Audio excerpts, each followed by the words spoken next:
जासूस की डायरी में आपका स्वागत है। ये एक ऐसा पॉडकास्ट है जहां रहस्य, अपराध और डरावनी कहानियों की दुनिया खुलती है। हर एपिसोड में एक नया केस, अनसुलझे सवाल और दिल दहला देने वाले मोड़ जो आपको बांधे रखेंगे। तैयार हैं अपने जासूस को जगाने के लिए? तो चलें इस डायरी के पन्नों में। मैं 1946 में हैदराबाद से दिल्ली जा रही दक्कन एक्सप्रेस में सफर कर रहा था, सामान्य यात्री के रूप में, पर मेरी निगाहें हर डिब्बे पर टिकी हुई थीं। रात के 12 बज चुके थे।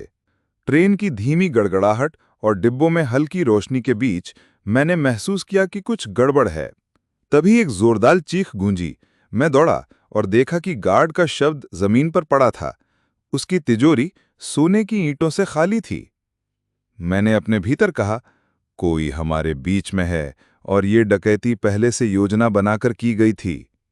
मैंने धीरे धीरे डिब्बों का जायजा लिया।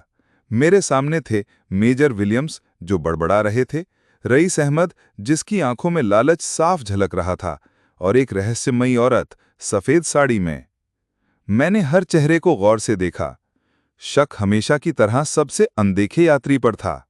मैंने गार्ड के कमरे की तलाशी ली। वहां मुझे एक सफेद पट्टी मिली जिस पर हल्की नशीली गंध थी। ये स्पष्ट था, गार्ड को बेहोश करने की कोशिश की गई थी। जैसे ही मैं डिब्बों में घूम रहा था, मेरी निगाह उस सफेद साड़ी वाली औरत पर गई। उसकी हरकतें कुछ छिपाने वाली। मैंने धीरे धीरे सबको इकट्ठा किया और मैंने कहा, सोना किसी बाहरी डकैत ने नहीं चुराया। ये खेल इसी डिब्बे में किसी ने रचा।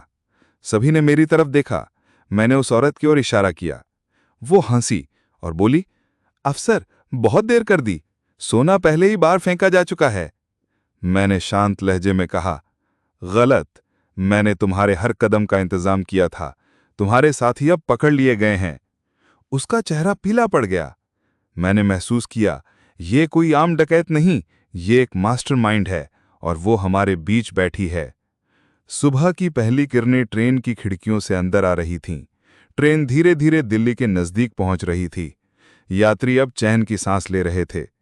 मैं खिड़की से बाहर देख रहा था और सोच रहा था कि ये सिर्फ सोने की डकैती नहीं थी, ये लालच और इंसाफ की जंग थी। ट्रेन की सीटी बजी और दक्कन एक्सप्रेस अपनी मंजिल की ओर बढ़ गई।